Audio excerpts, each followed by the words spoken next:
자, 우리 오늘 2025학년도를 준비하기 위해서 논제를 정확하게 어떻게 보고 동시 합격을 어떻게 준비할 것인지 한번 얘기를 나눠보도록 하겠습니다. 원래 이제 기초 단계에서 여러분들이 해줘야 될 것은 이 총 5가지의 논제에 대한 해석이 굉장히 중요하고요. 어떻게 답안을 구성을 해서 내가 정리를 할 것인지, 답안지를 어떻게 써낼 것인지에 대한 고민을 지금 같이 지금 2단계에서는 가장 중요한 것 같습니다. 여러분들이 지금 보고 계시는 요약, 비교, 설명, 평가 이 4가지가 공통적으로 연세대학교와 고려대학교에서 출제를 하고 있는 논제예요.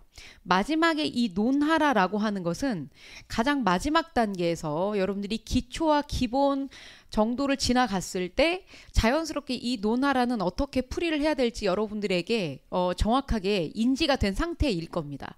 왜냐하면 이 논하라는 이 모든 것들을 다 포괄한 상태일 거예요. 자, 하나씩 설명을 해드릴 건데 우리가 이제 가장 중요한 건 요약이 1단계예요.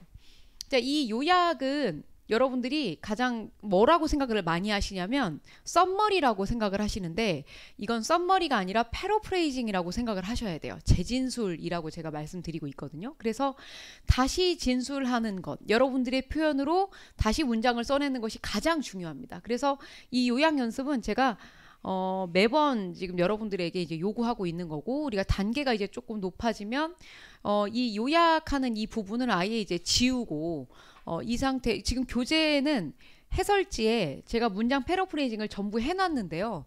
그거를 전부 다 그 다음 단계, 그 응용 단계에서는 요약한 부분을 다 뺄 거예요. 여러분들이 알아서 직접 이 요약 문장 패러프레이징을 좀 해보셔야 된다는 거죠.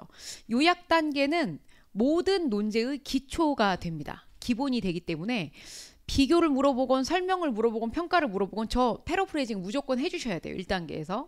자, 이게 된 상태에서는 바로 논제 요구 조건에 따라서 문제를 풀어주셔야 될 건데 대표적으로 많이 나오는 논제 요구 조건이 비교하라예요. 비중으로 따지자면 연세대학교에서 이 비교하라 논제는 거의 90% 이상 확률로 반드시 내는 문제입니다.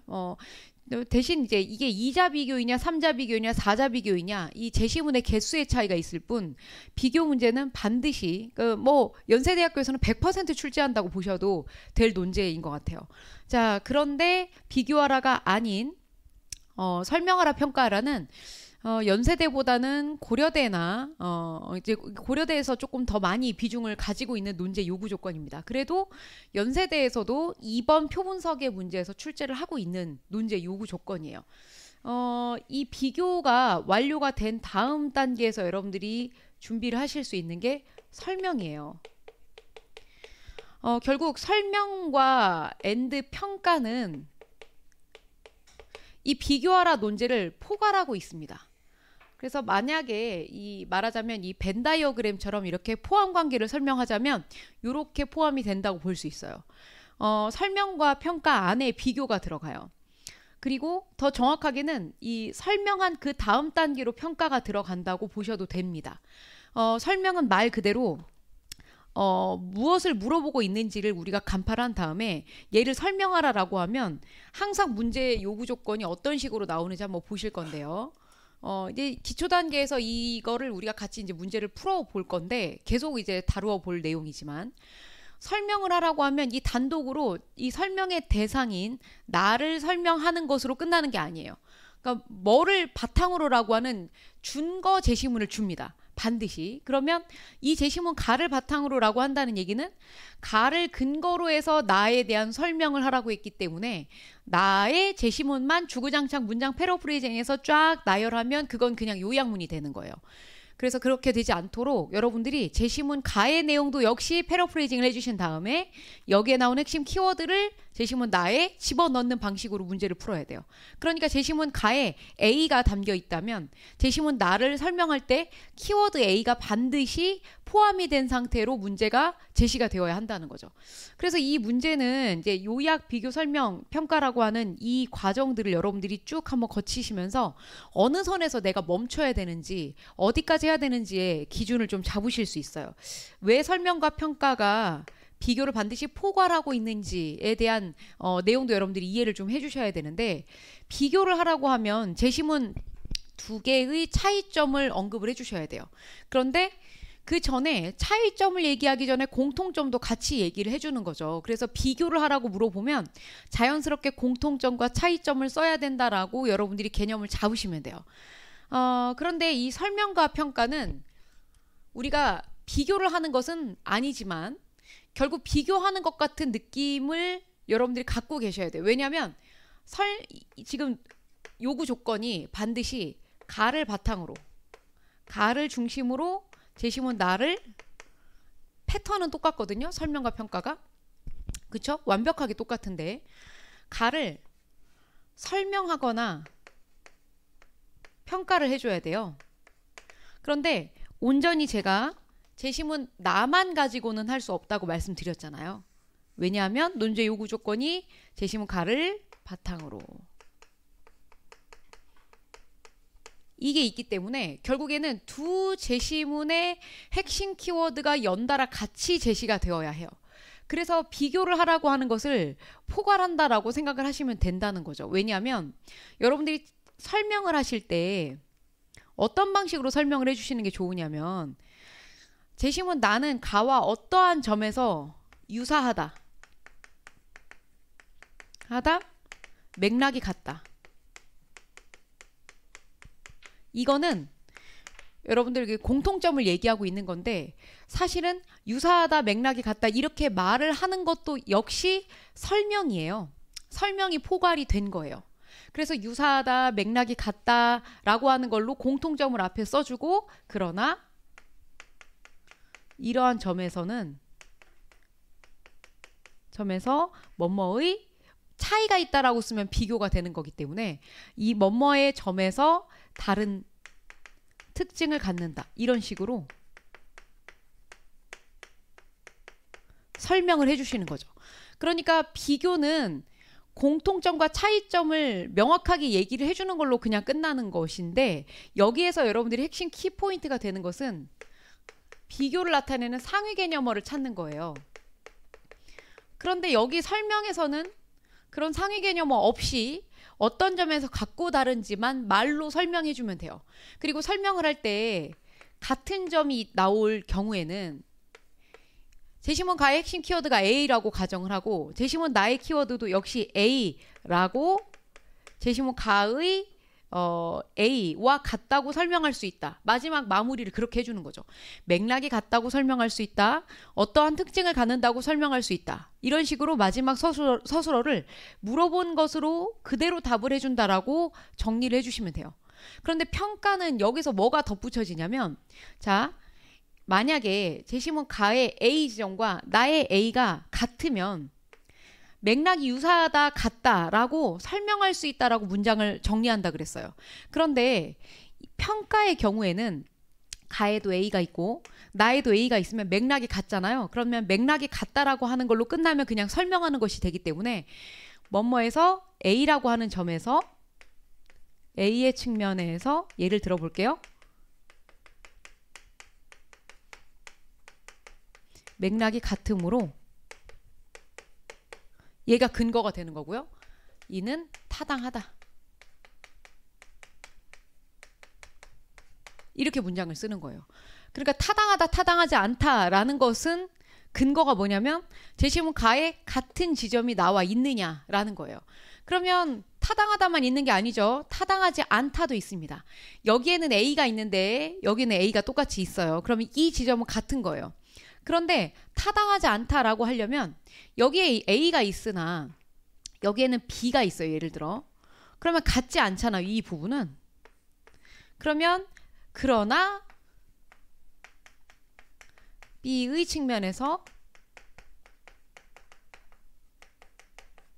타당하지 않다.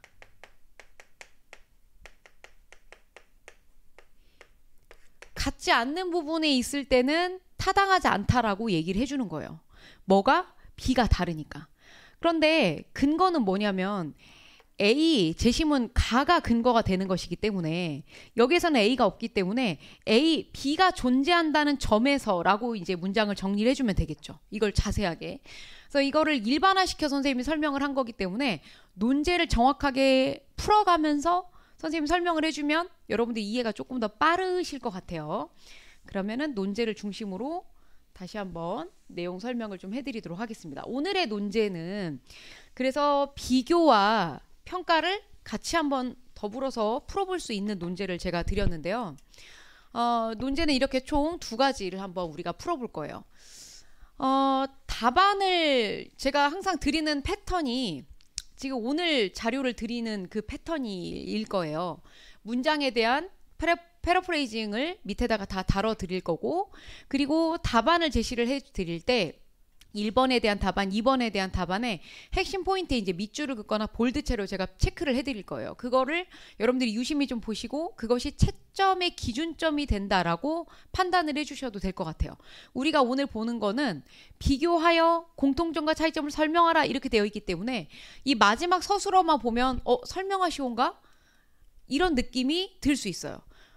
가를 바탕으로 나를 설명하라. 그런데 이 문제는 지금 문제가 제시된 패턴이 조금 달라요.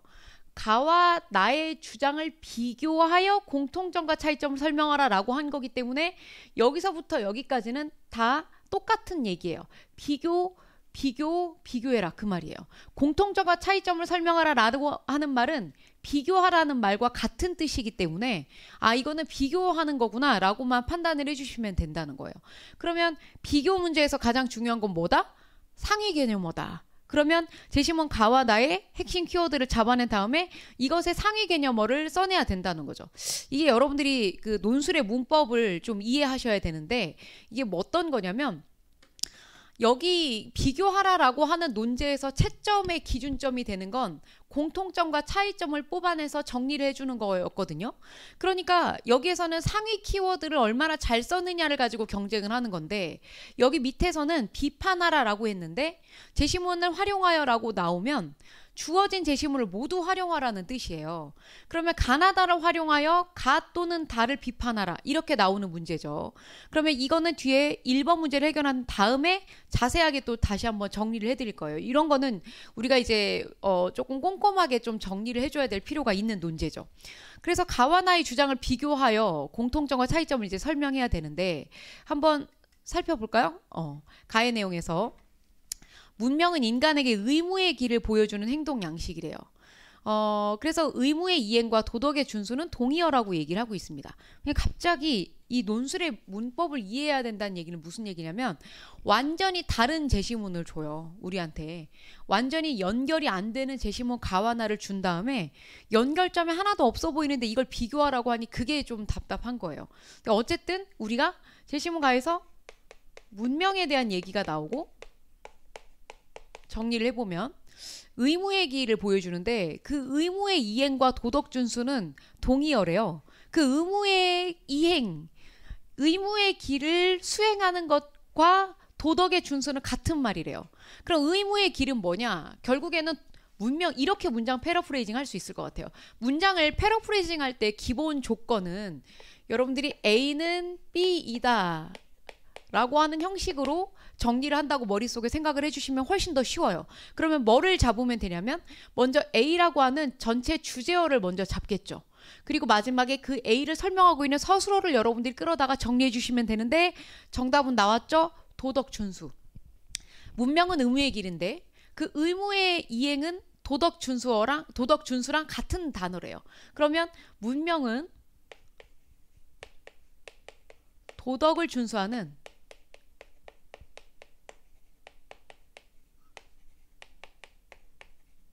행위 양식이다. 이렇게 정리할 수 있어요. 그러니까 문명이라고 하는 것은 도덕을 준수하는 거래요. 도덕을 준수하는 것을 또 설명해요.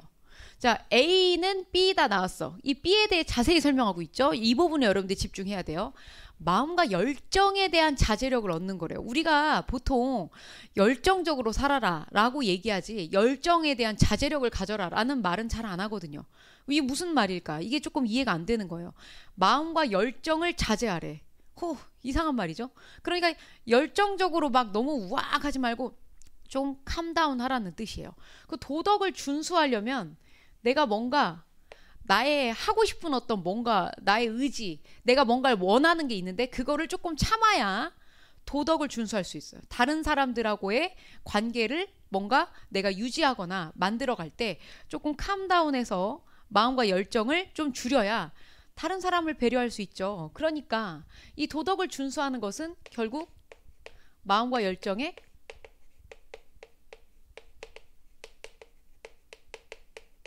자제력인데,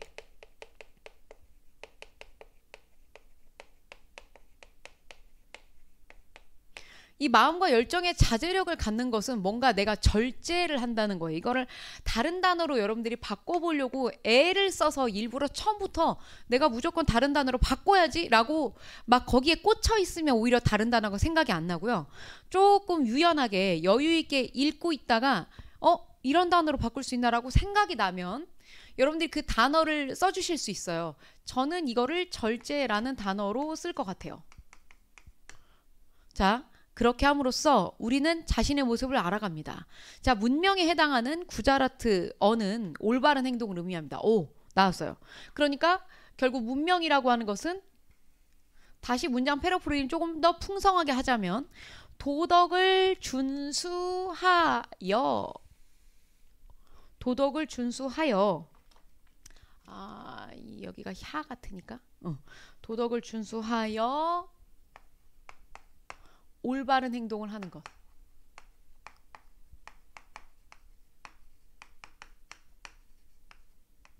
행동을 하는 것을 의미한다. 이게 지금 첫 번째 제시문 가에서 첫 번째 판에서 우리가 문장 패러프레이징 할 수 있는 내용이에요. 자, 이 정의가 옳다면, 자, 이렇게 지금 정의를 했다는 거야. 가에서 생각하는 문명은 이런 거래. 그럼 여러분들이 이거를 딱 보자마자 어떤 생각을 하셔야 되냐면, 내가 애초에 생각하는 문명이라는 키워드가 무엇인지 정의를 먼저 해주시고, 그 청사진하고 일치하는지 괴리되는지를 한번 보세요.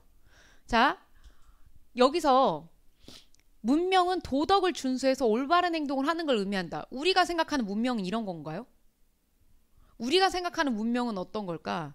종교인 자체가 나쁜 건 아니에요. 종교 자체가 또 나쁜 것도 아니고요. 왜냐하면 여러분들 그 어떤 종교를 막론하고 그 경전을 보시면 나쁜 말이 하나도 안 써 있어.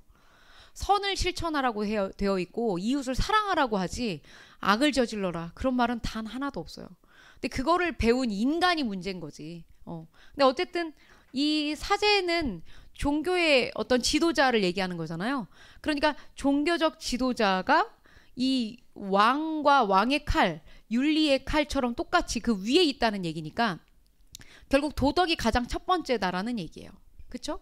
자, 그러면 1번 제시문 가에서는 우리가 도덕을 가장 중시한다라고 하는 것을 확인할 수 있어요. 나에서는 대조가 이루어지잖아요. 문명이라고 하는 게 분명히 대조를 이룰 것이다라는 걸 여러분들이 감을 잡고 들어가셔야 된다고 얘기했는데 나왔어요. 자, 주가 상을 멸망시키고 주나라를 중심으로 이루어졌던 황허 문명을 지금 얘기하고 있는 거예요. 주의 왕은 수도 부근은 직접 통치하고 나머지는 지역 일족과 공신들을 세습 제후로 봉하여서 다스리게 했대요. 대신 제후로 하여금 왕에게 경제적 공납과 군사적 보호의 의무를 지게 했는데 이러한 정치 제도를 봉건제라고 한대요. 그러면 제시문 나에서는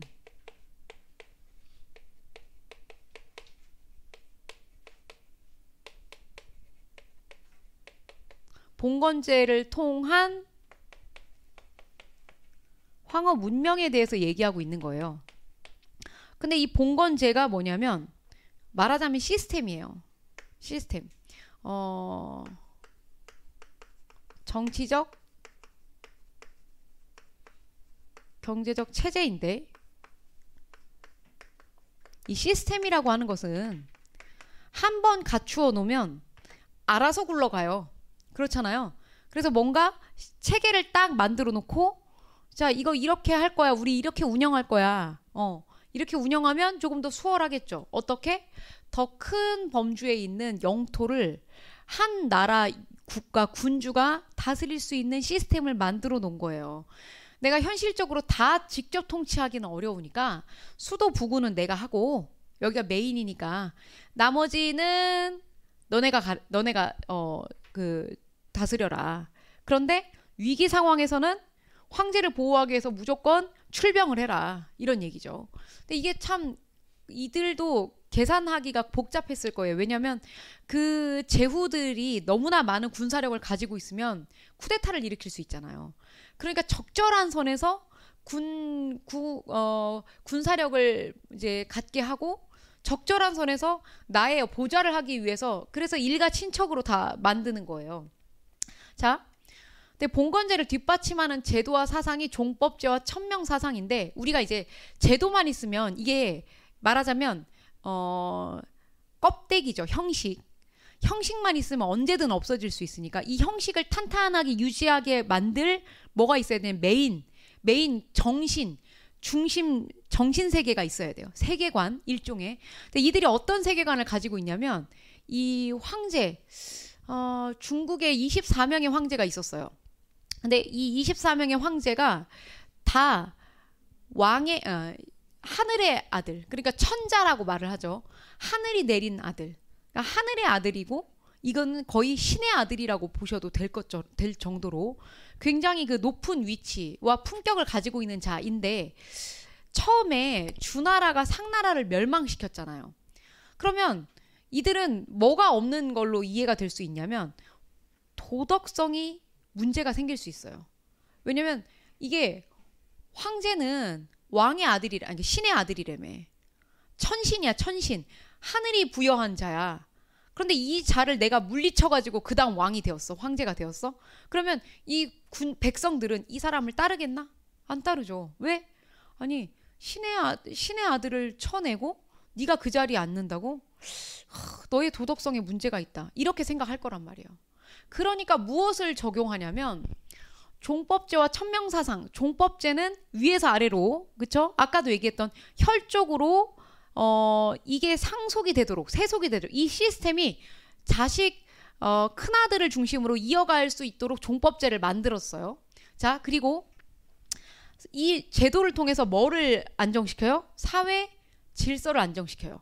이 봉건제도는 결국 사회 질서 유지를 위한 제도인 거예요. 왜냐하면 서로 그러니까 이 황제를 중심으로 주변 국가에 봉건 제후국을 만들었잖아요. 그런데 그 밑에 자식들이, 황제도 물론 마찬가지고, 서로 내가 주인이 되겠다, 서로 내가 하겠다라고 나서면 안 되잖아. 그러니까 적장자에게 세습한다라고 하는 시스템을 만들어버린 거야. 법으로 만들어버렸어. 그래야 자기들끼리 전쟁을 안 해서 내란을 줄일 수 있죠. 내란이 이루어지면 어쨌든 외적이 쳐들어올 수 있는 빌미를 주는 거예요. 그러니까 이런 시스템을 만들어 놓으면 알아서 안정이 되죠. 자, 천명사상은 그 다음 또 정신적인 측면을 얘기하는 거예요. 그러니까 형식과 정신을 중심으로 이 제시문 나에서는 황후 문명이 어떻게 이루어졌는가를 제시하는 거예요. 자, 능력과 덕을 겸비한 인물에게 천명이 부여된대요. 그런데 천명을 받은 인물이 새로운 정치 질서를 구현하는 과정에서 협력자를 제후로 삼는다. 그러니까 주왕은 천명을 받은 군주야. 그래서 천자인데 하늘을 대신해서 천하를 지배하는 유일한 존재로 설정되었어. 그러니까 주가 상의 왕을 물리치고 자기가 왕이 된 것은 근거가 뭐다? 도덕성이다. 내가 도덕성이 더 뛰어나고 쟤는 도덕성이 약하기 때문에, 도덕성이 떨어지기 때문에, 부도덕한 사람이기 때문에 하늘의 뜻이 이 사람에게서 이 사람으로 이동했다라고 얘기를 하는 거예요. 그래야 합리화가 되죠. 말하자면. 자, 그리고 이렇게 얘기하는 거야. 하늘의 명은 이제 상을 떠났어. 포악한 정치를 일삼은 상을 대신하여 주의 천명을 내렸어.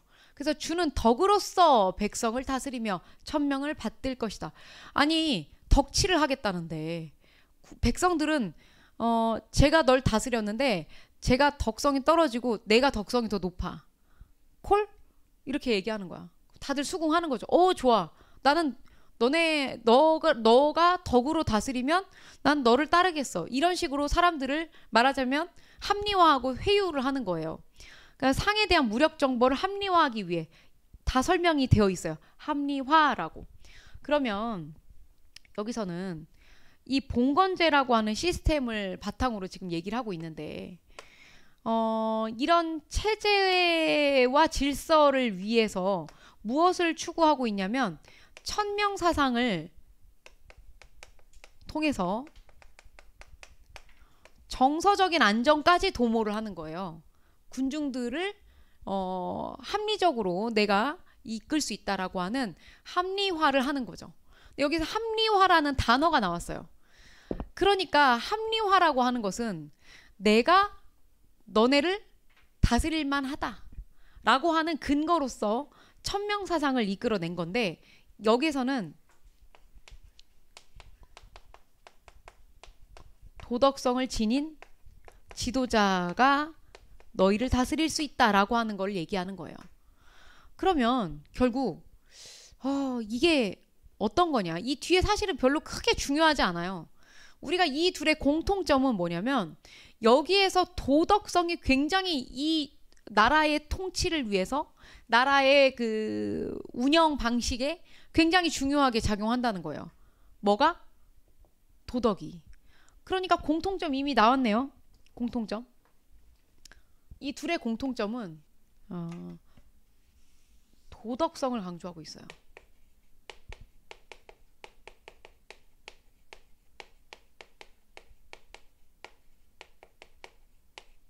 그러니까 도덕성을 통해서 말하자면 각 문명을 유지한다는 거예요. 이 문명이 유지되고 있는 것이 둘 다 도덕성이에요. 그러면 차이점은 뭘까요? 이 도덕성이 이용되는 어떤 그 방법이 달라요. 그러니까 둘 다 도덕을 중시하거든요. 하는 목적과 또는 방식에서 차이가 있습니다. 이게 상위 개념어가 될 거예요. 그러면 어떻게 돼요? 제시문 가에서는 일단 나부터 보는 게 더 쉬워요. 일단 나에서 도덕을 강조한 이유는 딱 뭐예요? 합리화. 합리화를 하기 위해서 내가 저 나라를 먹은 이유에 대해서 합리화를 하기 위한 수단이에요. 그래서 이 도덕성은 지극히 수단적입니다.